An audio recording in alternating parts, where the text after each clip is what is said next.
Ladies and gentlemen, boys and girls, and co-parents of all ages, this podcast is for you. Introducing in the center ring, the Amicable divorce expert, Judith Weigel. Joining me in center ring today, we have Tracy Enos.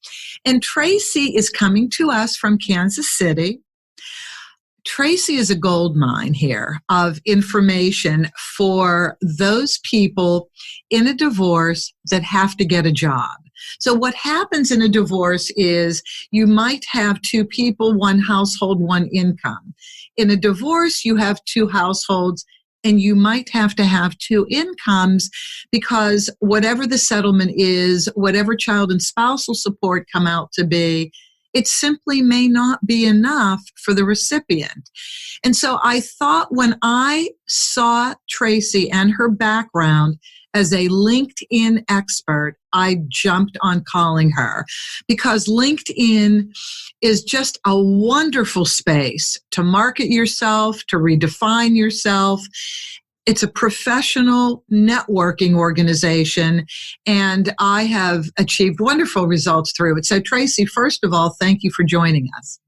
Thank you, Judy, for having me today. Excited about talking to you.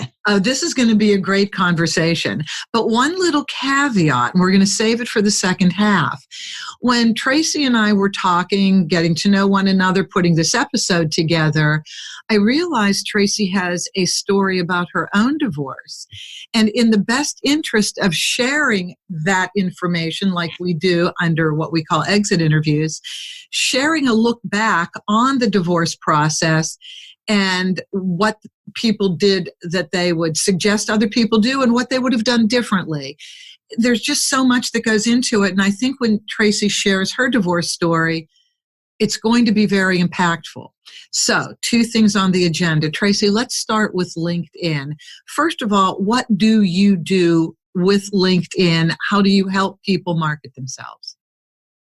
Well, we worked with a bunch of different industries. I would say probably about over 50 industries, everywhere from the solo entrepreneur, maybe somebody that, decided to quit their job or wanted to start, a side business, all the way to the $50 million SaaS company.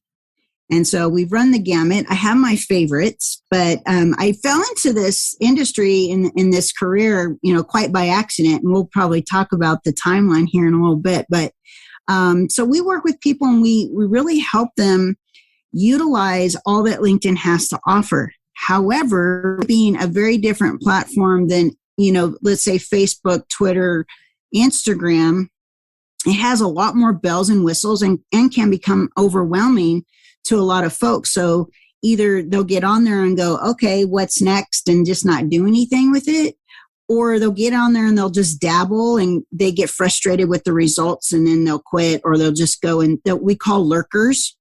They'll just go in and look at the news feed and read other people's stuff, but they won't actually use it to, grow their business. I find LinkedIn very difficult. I can support what you just said. I actually have to have other people work with me to update my profile, to know all the ins and outs of LinkedIn. There's a lot going on LinkedIn, isn't there?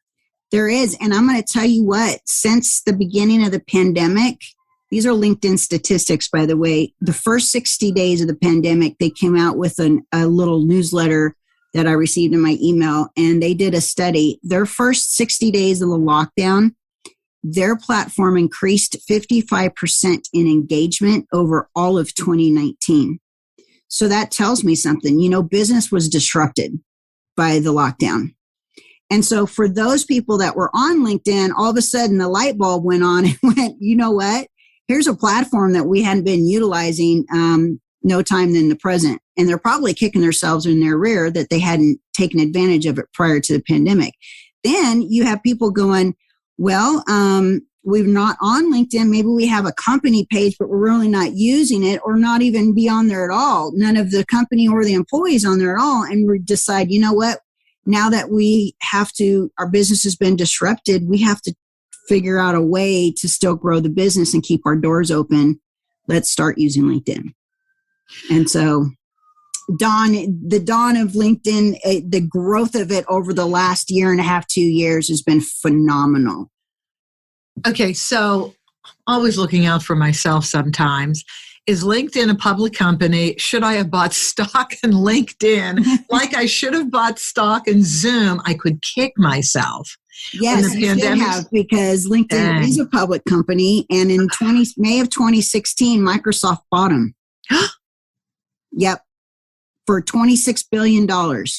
Oh, shoot. Well, real estate was always my better platform to invest in. I am constantly behind the 8 ball on buying stocks. But, you were so magical when we were talking a couple weeks ago. And even though I definitely use LinkedIn for my podcast and my business, you were giving me tips on how to use LinkedIn that were beyond what I even understood. So, and I want you to extend this. So you were saying, okay, you can put all your information up there, but you can't end with that. No. You have to, how do you use LinkedIn beyond just posting your profile? Well, even then, you can't just half-ass your profile. You really got to decide, why are we on LinkedIn? What are our goals and business objectives for using LinkedIn? Who's the client or the prospect? Who's the referral partner, the joint venture, the investor, the whoever it is you're trying to attract on LinkedIn?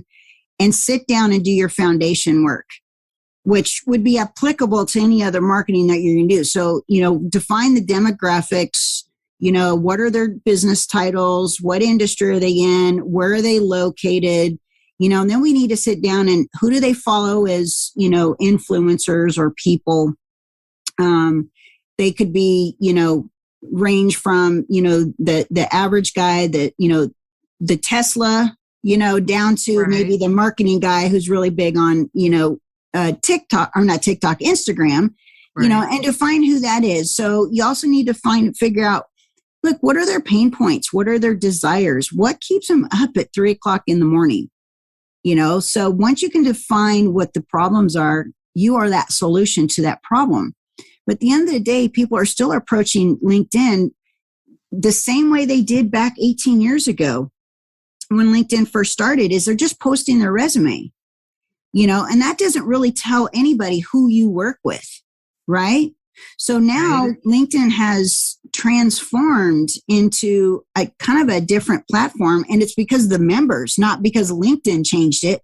LinkedIn just started seeing what the members were doing and adapted to that. So the platform is still huge for talent managers, recruiters, staffing agencies, HR, to find talent to fill open positions in companies. And actually their job platform is larger than the other platforms like Indeed. And I think Tracy told me before we started this interview, by the way, that in Kansas City, they're having horrible wind problems. And her screen just froze. So I'm just going to talk a little bit to see if it unfreezes, and then she can rejoin us. If it doesn't, we'll just wait for a better day. But where Tracy was going on this is, yes, you can put your profile on LinkedIn, and there's all these different sections that you have to fill in. But what she, I think, was going to say, had she not frozen out on this, is you have to be a well-rounded person at the same time. You have to put some personal things on there, like, are you an animal lover? Because if you're an animal lover, okay, I'm an animal lover, and there's nothing like that on my LinkedIn profile, so I kind of have to do this now. If you're an animal lover and you put that aspect of your personal life on there, which isn't divulging anything too personal, then people who love animals, Tracy's back, will then want to know more about you. So here's how I filled in the gap, Tracy. So I said, no, Tracy told me before we started that there's a huge wind issue in Kansas City, and more than likely she'll come back to us. But I filled in the gap by saying, then you tell me if I'm right, when you organize the information for your profile, and there's so many different sections to do that, and you were talking about influencers and who you follow, and there's a section for that. I do remember that you told me this one really cool thing that I loved. Of course, I haven't updated it on my own LinkedIn site, but now that we're talking about it, I have to. You said something like, put a little bit of your personal self on there, because people connect with people personally. And the example that you gave me was, if you're an animal lover, and you and I are big animal lovers, if you're an animal lover, put it on there. Maybe put your animals on there, because people who are also animal lovers are going to stop and they're going to start connecting with you personally while they're reading your professional profile. Is that right? Oh, wait a minute. Now you don't have volume. Tracy, look to see about your volume. Oh, there you go. There we go. We're back. Okay. Yes, you're correct. And I would take it a step further too. Is like, for example, the human side of you. At the end of the day, you're right. This is a personal profile, and you should have the human side. So there's sections for that, like your volunteer work, organizations you support, projects that you're proud of, publications, your education. So I had a client who was very adamant about not putting his military experience. He had 20 years in the Army, and he's pretty mad at the military. But I was like, okay, you can be mad at the military all you want, but trust me, he's a commercial and industrial roofer.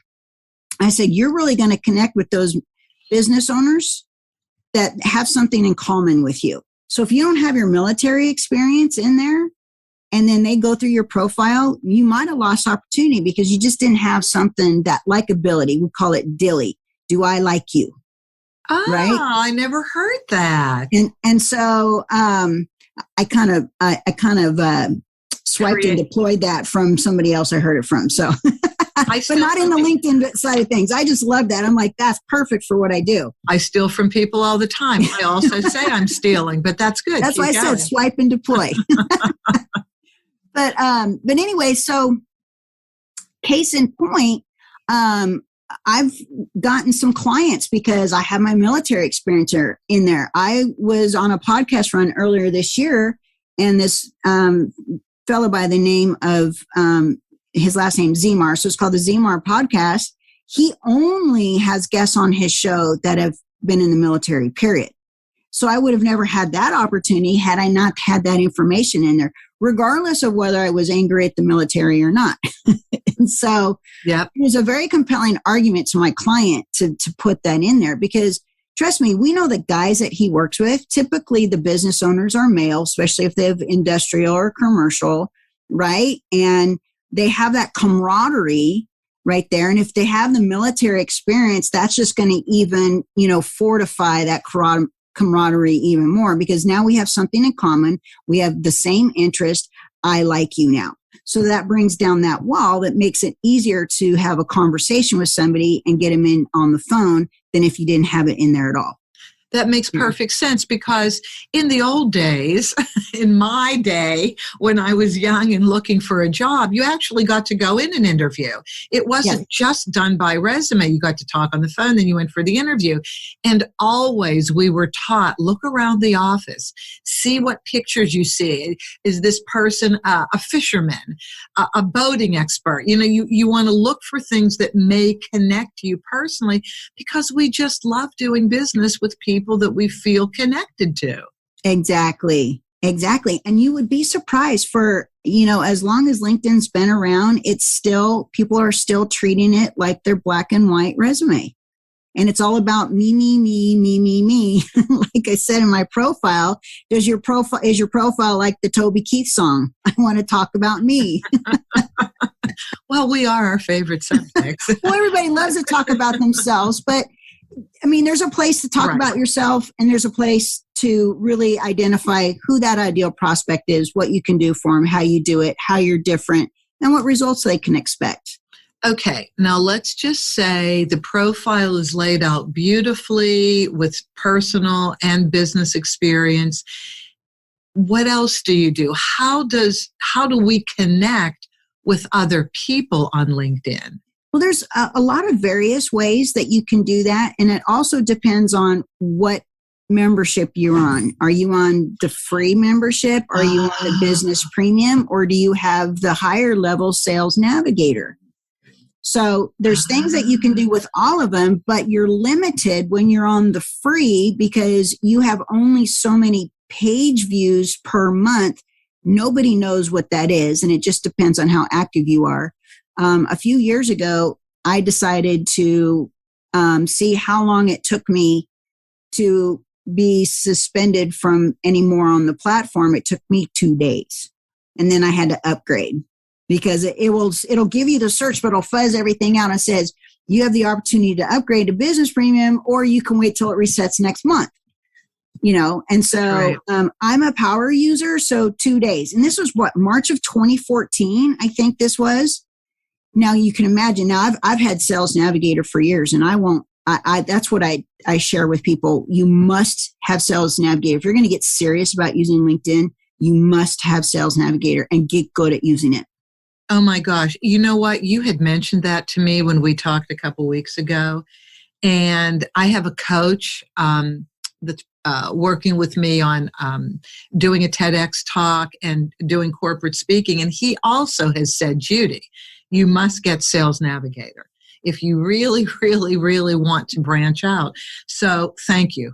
Thank you for this podcast interview. I am now going to get Sales Navigator. So, and I don't know that everybody knows that there are these different levels. Maybe I'm the only one, who knows? No. And you know what? LinkedIn is horrible at this. And it just drives me nuts because somebody can be on business premium and upgrade to Sales Navigator. Now, this is the last time I checked. So maybe this has changed since a few months ago, but LinkedIn wouldn't tell you. If you had business premium, you upgraded Sales Navigator, your account still, you're paying for business premium and you don't need both. You just need one or the other. Oh, and so you get everything that the business premium has when you have Sales Navigator and not vice versa. Okay, that makes a lot of sense. Okay, let's fine tune this now to people who are getting divorced and need to enter the job market. And still, to this day, there are many, many households where it's a one-income household. But then when you go to have two households, especially if there are children, the recipient of child support, maintenance, whatever it's called in your state, it's just not enough and you have to get a job. Now, I have experienced lately enough women who are saying that they're aging out of the industries that they used to work in. And there are some industries that are really youth-oriented, and unless you have this amazing background, and tech is one of these. And tech is taking over our lives. That's where the jobs are. So, Tracy, let's brainstorm for people. Let's look at, and I'm sorry to say it's women, but it is women mostly that are having this discussion about aging out. So we have a mom and she has kids, and the kids are going to be in school now, and she needs additional income, but she hasn't worked in a while. What should she do to organize a profile and categorize herself somehow so she can start connecting with potential employers? Well, when after I filed for divorce, and by the way, I was the breadwinner in the family. So he worked, but I still made like 85% of the income. Okay. But that didn't matter because 2 months later I got laid off. And this was in 2008. What field, what industry were you in? I was in mortgage. So I worked for National City Bank. And I was on the retail side, a mortgage originator. We did mostly residential homes, but I also lived in an area that was primarily second homes. So can you imagine with the fallout of the financial crisis of 07, 08, 09, I lived in an area where not only are they're very selective on doing a primary home loan, but if they're doing a second home loan, they were almost non-existent. And I also had my real estate license. So we had 18 months of inventory because nobody was lending. And so the only people that were really buying property at that time were cash buyers. Okay. So this is devastating. What happened to you? Filed for divorce, laid off, went on unemployment. And in my state of Missouri, we call it misery because the unemployment is so low. Like I was only making I capped out at like $200 and something a week. Oh my God, that's nothing coming from the mortgage industry. And I had two mortgages. I had 2 cars. I had 2 babies at home, and unemployment wasn't giving me enough. I got a little bit of money after I sold the last 2 houses that were in foreclosure for half the price what they were listed for, by the way. But by the time I paid my broker their split and the little money I had left over, that really pretty much just washed out all my advertising fees and, things like that. So expenses. Wow. And so not much money, ended up on food stamps. That first year, they had this program that one of my friends told me about when I was down there that, because I couldn't afford Christmas presents because even though my office was in Kansas, I was in Missouri and I got the wrong information. So I applied for unemployment in Kansas instead of in Missouri. And I didn't get my unemployment until 2 weeks before Christmas. So I had like 3 months of back unemployment. And so they have this program. So you go with the local police officers with your kids to get Christmas. They get to pick out their Christmas presents. It was a wonderful program, but you know what? I was embarrassed. Really embarrassed. Totally get that. Completely get that. Of course. I mean, you came from a very high-powered industry. Yeah, and doing really well. And so, so that was all gone overnight. So I didn't know what I was going to do because I'd been, in mortgage for 5 years. I'd been a realtor for, probably 8 years at this point. 6 years because it was 2002. 6 years at this point. I couldn't sell real estate because nobody was buying, and I couldn't do mortgages because nobody was qualifying or they weren't offering them. Right. And so I looked for a job for months and months. Like my job was looking for a job. And this is before LinkedIn. LinkedIn was around. I just didn't know about it because back then you had to be invited by email. I didn't get on LinkedIn until October of 2009. Okay. So I'd already moved back up to Kansas City by that point. I'd found a months and months of Craigslist and job boards, and no one was calling me back, or I had to drive over an hour one way just to get to work, which wasn't conducive to being a single parent with 2 school-age boys. Right. So I found a position as the office manager for a real estate brokerage here in Kansas City. So may I ask what your husband was doing at that time? I don't mean he was a server at Applebee's. And did he still have a job during that time? Yeah, he did? Okay. Mm-hmm. Okay. All right, keep going. And so, so that was difficult. And when the market improved, I worked with them from June of 2009 till February of 2011, and she closed her real estate office and then moved us to another brokerage, but then wanted to double dip with my commissions. And I told her she'd go fly kite. And double dip with commissions meaning I would have to split with the broker, and then my buyers, my fee would also split with her because I was on her team. Okay. So I'm a broker. I don't need to be on your team. Right. But it didn't matter because trust me, when you are a realtor for 10 years, it doesn't matter if you're new or you're seasoned. If you're in an area where you don't have a book of business, it's like starting all over from scratch, and that was very difficult. I'm sure. To do. Okay, so how did the LinkedIn business start? Well, that's an interesting story. So I went and dabbled in insurance for a little bit. That didn't work out. And so I needed to find a job and, whatever I could find, right? So I went to LinkedIn. Since I was on LinkedIn, and there was this job called a promoter. So it was like $10 an hour plus commission. I applied for it and I got a call back. It was a nutrition company out of Carlsbad, California, San Diego area. My area. Yeah. And they were looking for demo people at Costco's and Sam's Club, like the sample. I love those people. I love them. And so I took the job, and within the first week, I was lead in my city, Kansas City. So between the Kansas side and Missouri side, there was like 8 stores, Sam's Club and Costco's. So I would work my store, but I also go around and help the other promoters. And so I would help train them, help get their sales up. So, because at one point, it was called Eco Drink, by the way, and it's not around anymore, but it was really good. It was like a vitamin supplement drink you make with cold water. Right. Anyway, so we were giving those little demos of the drink and stuff. And you could walk out of there making $20 an hour, working 4 days a week, and make $800 a week, $600 to $800 a week. That was better than any other job I could find.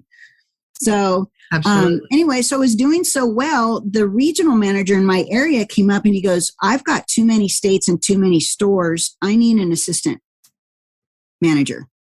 And so within 2 months, I was hired by him. Now I helped the stores in Arkansas, Oklahoma, Kansas, and Missouri. Oh, and Nebraska. Okay. And so, he had Iowa too, but we didn't go to Iowa very often. So yeah. And so within a couple months after that, they were expanding and it was just too much work. They made me regional manager. Now I have 7 states and 83 stores. Wow. Now in charge of finding, hiring, interviewing, promoting. Sometimes if a promoter didn't show up, I had to go.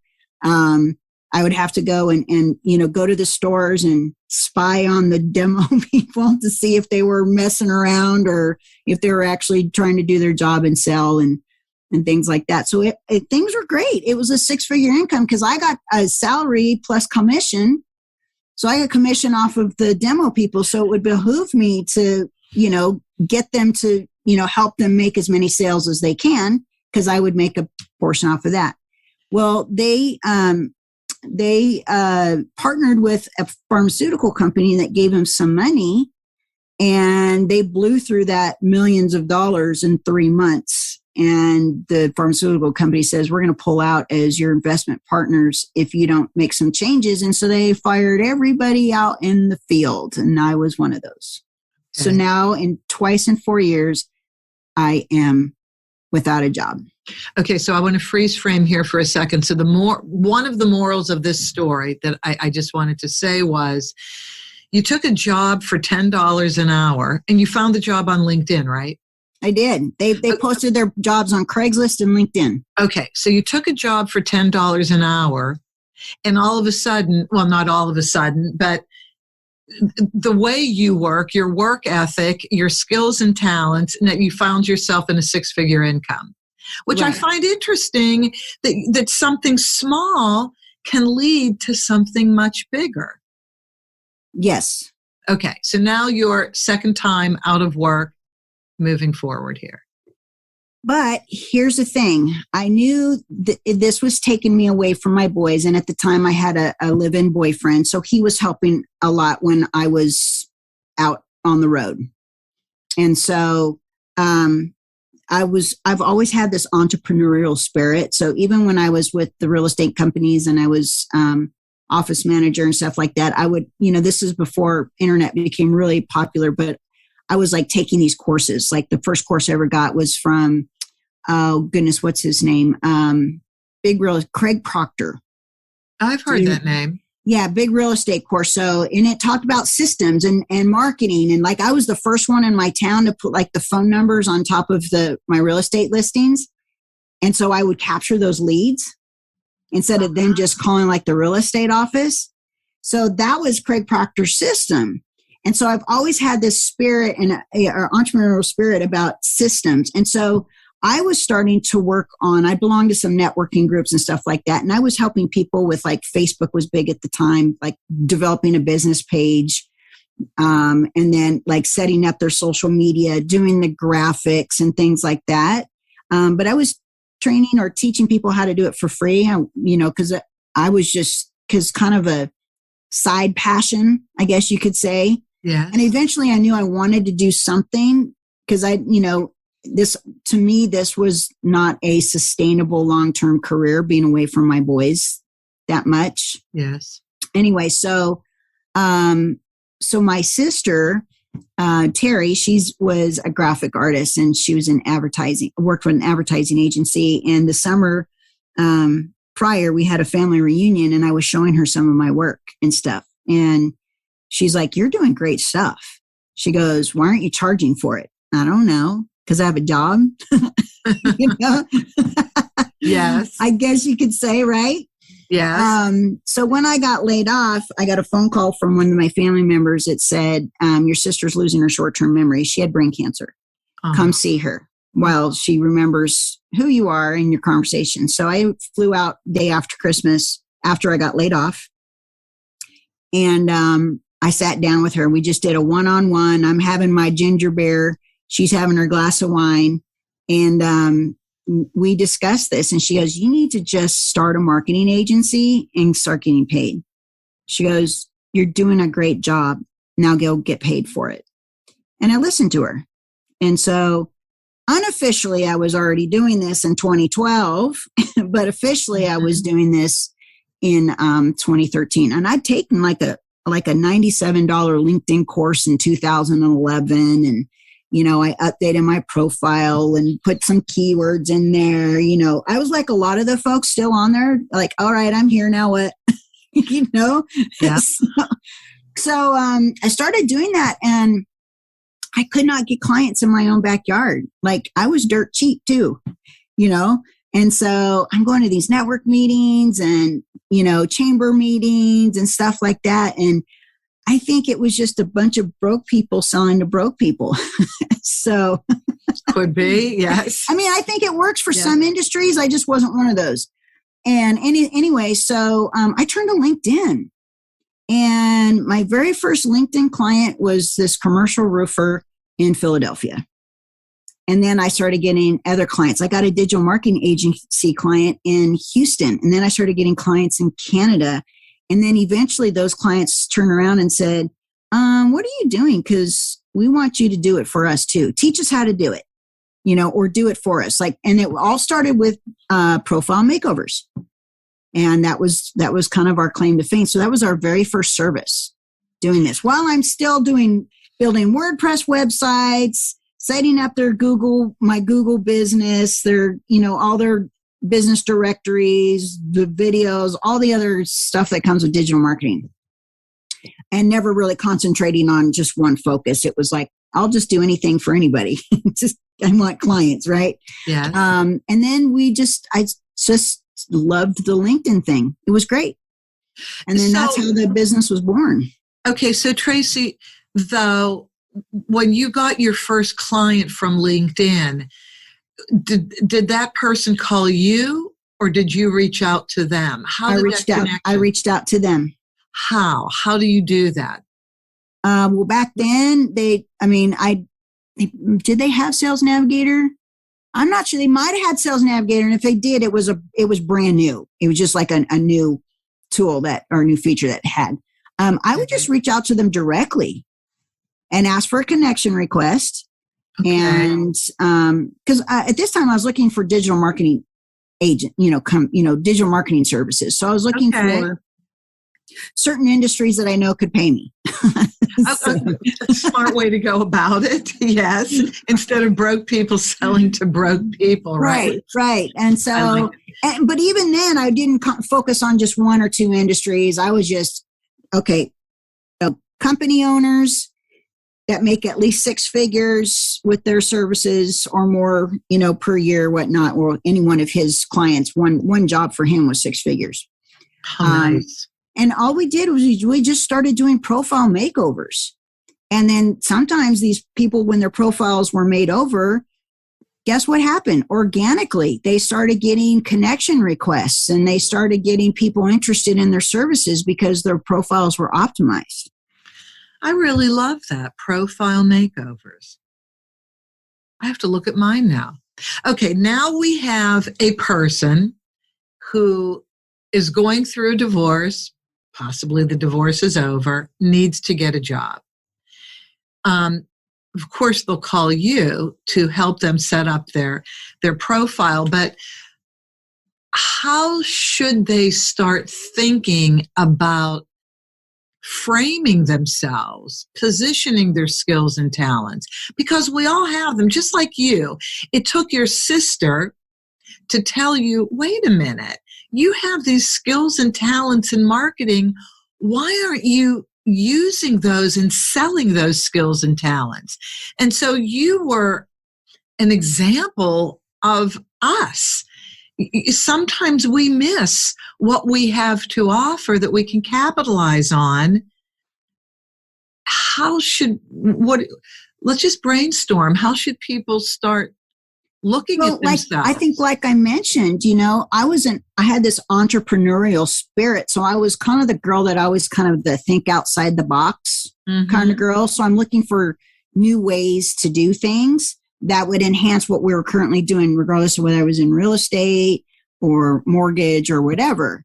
And so when I was doing that, I think that just sparked a passion.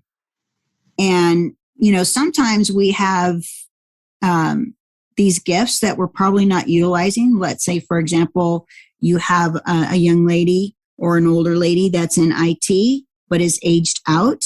What have they done? Sit back and take a look over the last however many years. What are things that you like to do? What are things that you're good at? What are things that have you done for free that you didn't realize that you could actually create a business out of? Same way that I did. Yeah. Yeah. No, that's really, really good. A million years ago, in 2005, I wrote a book called My Office is a Three-Ring Circus. Subtitle, Must I Take Orders from Clowns? And it's a collection of business stories from when I traveled with the Clyde Beatty Cole Brothers Circus as a marketing director. And I wanted to teach people communication skills and business behavioral skills. But the third section of that book was about reinventing yourself. We all have to reinvent ourselves. I think the days are over when, as a young person, you go work for a corporation and you stay with them for 30, 40 years and you get your retirement. That doesn't exist anymore. Retirement packages come sooner than when you're actually ready to retire. And companies get bought and sold. So even if you intended to stay with a company forever, that may not be an option for you anymore. So there's this constant process of reinventing. And my whole point was, when you're looking to reinvent yourself, make it age appropriate for whatever time we're in. Make it age appropriate, because I don't ever believe that you age out of life. I believe, do you also think that whatever age you are, you can figure out how to earn a living somehow, some way? Do you agree or disagree? No, I 100% agree. And to add to what I was just saying, what I'm finding a lot of is this older generation, actually, a lot of them are women, believe it or not, they're taking their skill sets, sitting down and writing them out, and now they're becoming consultants and they're creating consulting agencies, which we all know that a lot of these corporations and companies are still hiring out, depending on what, that skill set is, to help internally with their employees and their leadership or sales or marketing, whatever the case may be. So maybe we talked about IT, so I got that in my brain. But if we're in the IT area, and we know that changes fast, just as fast as social media platforms change, that's very quick, but they could still consult on internal. Look, if they worked with this company for, 20, 30 years, they've been in corporate America. So they've seen, whatever the skill sets of the top leaders are, and maybe train these, start with startups, that don't understand this big corporation. They're going to hire consultants out to help them make sure that you've got great company culture, that we're in growth mode, that we've got great management and leadership, so that the employees will follow and you get the most productive team out there. I'm seeing a lot of that. Are you? Mm-hmm. Yeah. There's so much that that relies on age that we don't even think about. Our first go-to is, oh my God, they're going to think I'm too old, I'm too experienced, I'm overqualified. Okay, maybe for certain things, you have more qualifications than what they're looking for. But an example, when youth would be inappropriate. So I'm a divorce mediator, and when people come in to mediate settlement agreements, do you want a 22-year-old, a 25-year-old, or do you want somebody who's lived life? You want an older person. You don't want a kid helping you mediate your divorce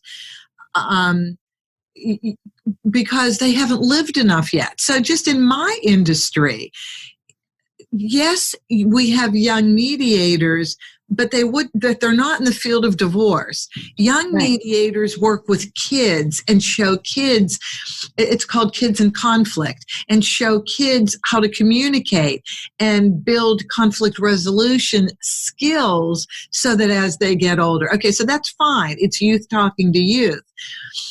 So this is any industry. So if you've worked in the tech industry and for some reason you haven't worked in a few years in tech and now you're trying to get back in, no, you may not be able to go back in sales. Maybe they want a very youthful look to the company. That's what the brand is.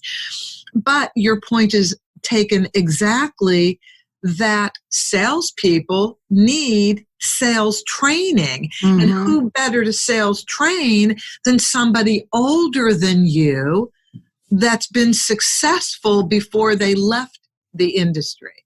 Right. And see, sales is timeless. Yes. Marketing is timeless. I mean, traditional marketing is timeless, but that doesn't mean we stop learning, right? So we can continue to add to our skill set, which makes us even more valuable out in the marketplace. Okay, now you get a call from somebody that says, Tracy, we heard you on that podcast. What was the name of it? The Amicable Divorce Expert Podcast. So we heard you on there, and everything you said sounded great, but I've been a stay-at-home mom for 15 years. What possibly can I do with my time that I spent as a mom that would be appropriate for a profile on LinkedIn? What can we say to that woman? Well, I mean, think about all the activities you do with your children. And maybe you all developed a system for something within your own household, right? And it's been very successful. Why wouldn't you take that, package it up into a consulting or a course, and go and find other moms that could use that system? Perfect. That's your audience. That's your market. Other moms. You're right. Years ago, I don't have children. I say cats, not kids. But everybody in my family has children. So my sister-in-law, I loved what she did when she quit her job, and because they wanted a traditional family where he made money and she got to stay home, raise the kids. She had a business card made, and the business card said professional mom. And it listed all the activities that she did: drive to school, attend school functions, put the kids in activities, play dates. I just looked at this and I said, this is unbelievably brilliant. Now, I could see right there, I just got an idea. So why wouldn't she start connecting with professional women that still have kids at home that don't have the time to organize all that for their house? There you go. That would be an outgrowth of that way of thinking. You're absolutely right. Or professional divorced women with kids still at home that need help with they don't have time to organize all this stuff. So, and not everybody's good at organizing on their own. They need help organizing. Mm-hmm. Okay, so this is really great, Tracy. See, I, like you, have never believed in dead ends. No. As long as you open your mind up and want to be a creative thinker, you can be. But sometimes we need to get with people like you to take that step, to know how to unlock and put what we don't consider to be a skill set at all into a frame. And yes, here it is. Here's how I can make money. I have so many ideas. I have a lot of times I'll get clients that come in and they're reinventing themselves. Like my client of last year, in January this last year, and she's been an MLM for years, but she wanted to still consider doing that, but she wanted to take another route. Guess how old she is? I don't know, but what's MLM? Multi-level marketing. Okay, thank you for that. How old is she? She's in her early 70s. Oh my gosh. Now she's married, but she wants to be, she's taking, the company's called Melaleuca, but she's taking this in another direction. She's just not wanting, she doesn't really need to grow her team anymore, but she wanted to become a consultant, a health and wellness consultant. Okay, and so, perfect for multi-level marketing is like a Tupperware, a Mary Kay Cosmetics, right? Where you go in as a salesperson, you do really well, and then you want to be a manager and you recruit other salespeople to work under you and build a team, right? Right.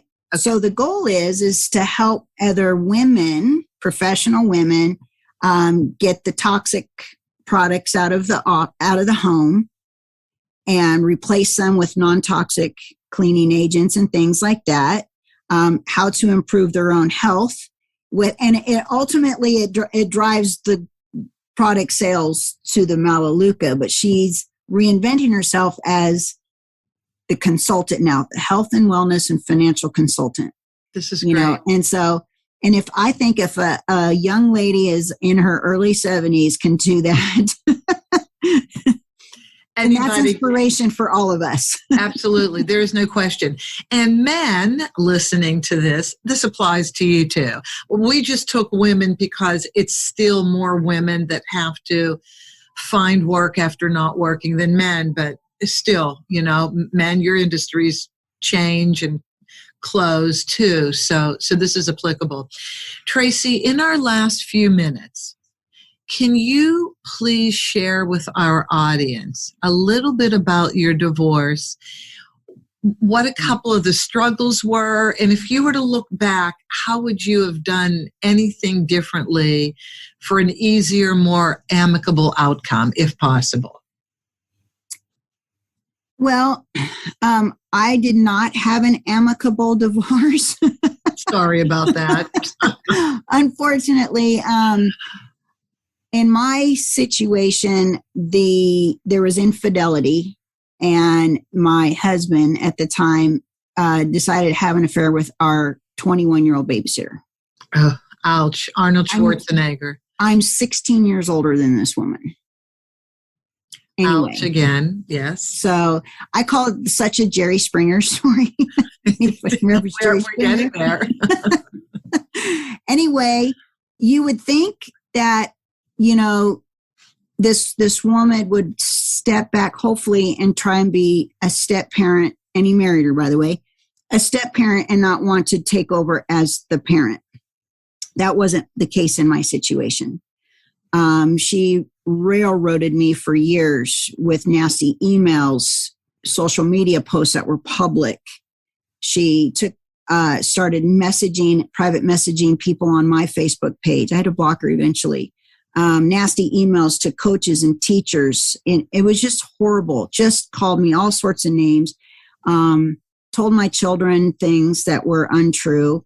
And this woman was persistent. We didn't just do this for a little bit. This was years and years. In fact, just as recent as last September. Wow. So I'm so sorry to hear. Yeah. I am. So How would I do things different? Well, the one thing it took me, man, I heard this over and over and over again. Tracy, you need to learn how to respond and not react.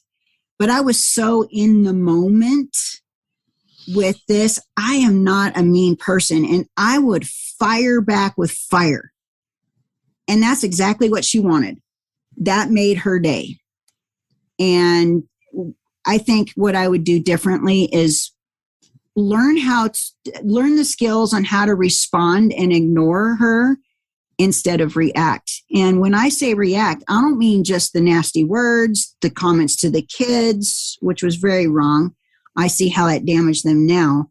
It's bad when one parent does it. It's bad when both do. And now they're stuck in the middle. Right. Yeah. And so I would learn how to work on me. I became very depressed. I gained a lot of weight, and then I lost weight, then I'd gain weight. I started drinking, and it wasn't like a daily thing, because I still had to be a mom, but I would do it to just numb. I just needed to numb. Yeah. And instead what I should have done is I should have got professional help. So that's what I should have done.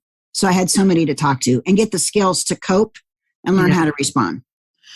So, but what I just, I was adopted when I was 9, and I just found my biological uncle a year ago, and got on the phone with him a few days ago, and I asked him some questions, and he shared with me that I was predisposed to depression already, which was on both sides of the family.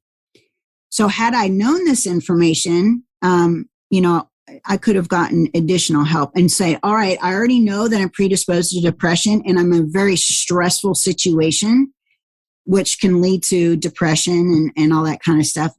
So I think going back, if I had some of this information earlier, that would have been wonderful. But I think even not having that information, working on myself, because those children were watching, and I was in fight mode, fight or flight, right? And defensive, always defensive. And I should have never had to been defensive, so I'm their mom at the end of the day.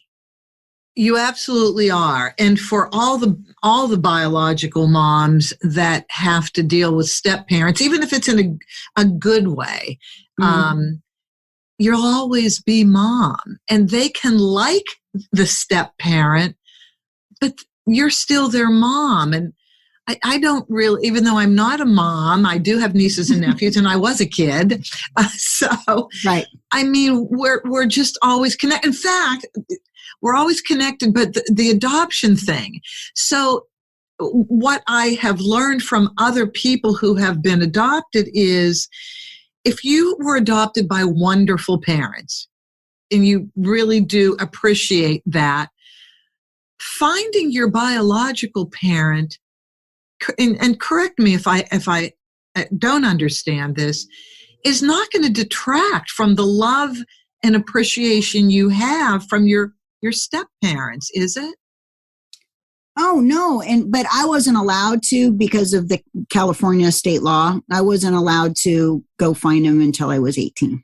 Okay. I understand that. So there are laws. We didn't have internet back then. We had big, thick white pages, telephone book. That's right.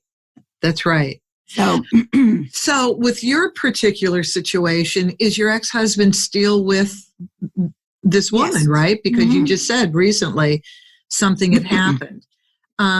Okay, so you said two things that I just want to mention once again before we conclude, and that is respond, not react. Right. And work on yourself. That is extremely hard on a good day when divorce isn't part of your life. When something comes up, maybe a client emails you and they're not happy, a manager talks to you and somehow they're not happy, it is so very easy to react. Right. Or respond in a way that you wish you could dial back and not do.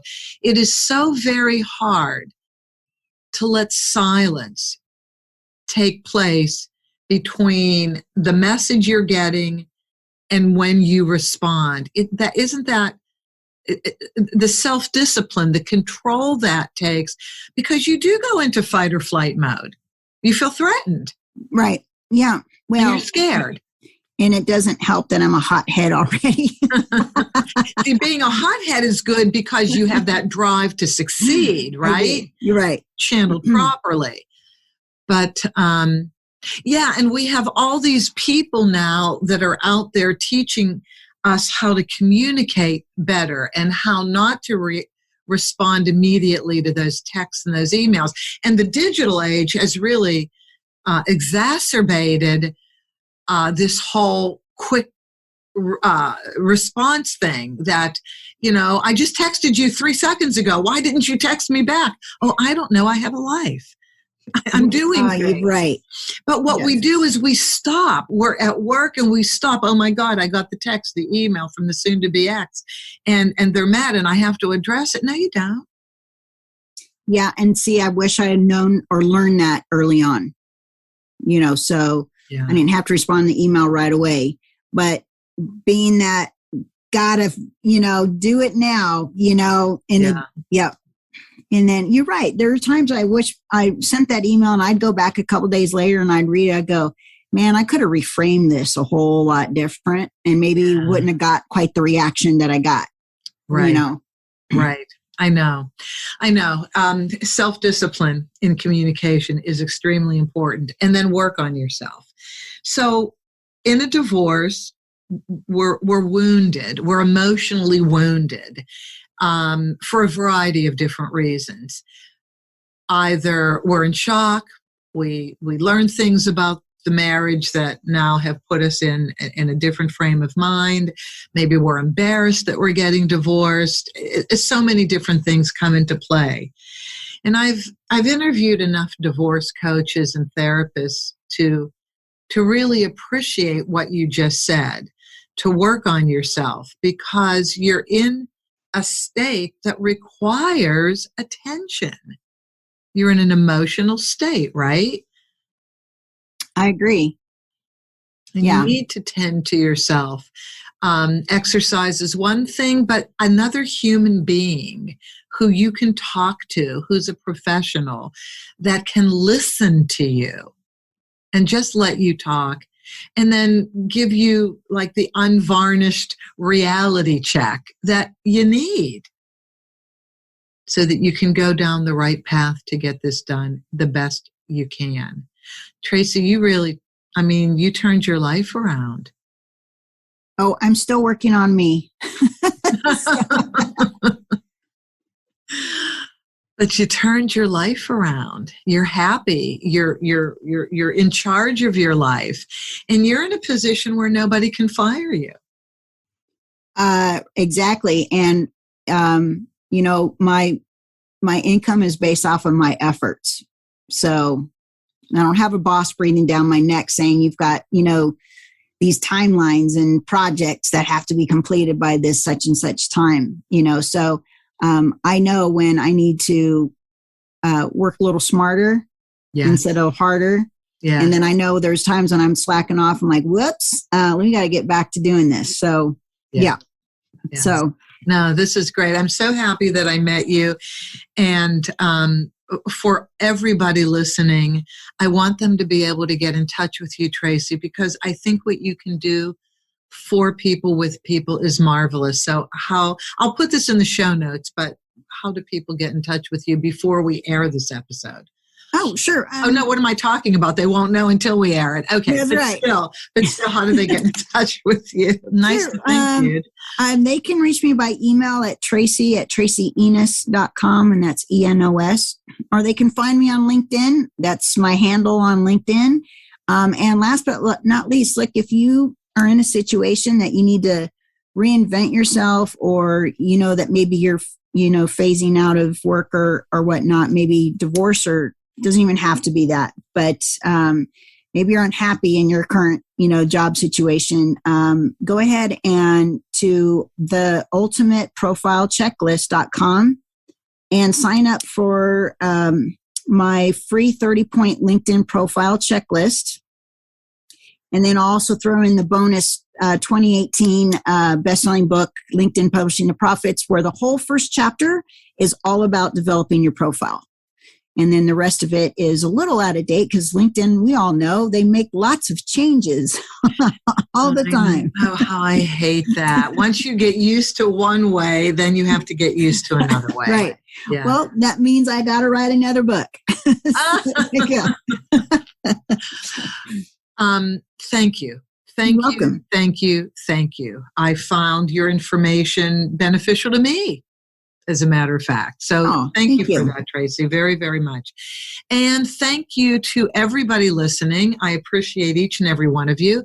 You can get in touch with me through my podcast website, theamicableddivorceexpert.com. I would love for you to share this with your friends, anybody you know going through divorce. I think this can be enormously helpful. And as always, I wish each and every one of you an amicable day. That's our show for today. Thank you for joining us. Be good to yourselves, be kind to your spouse, and cherish your children above all else.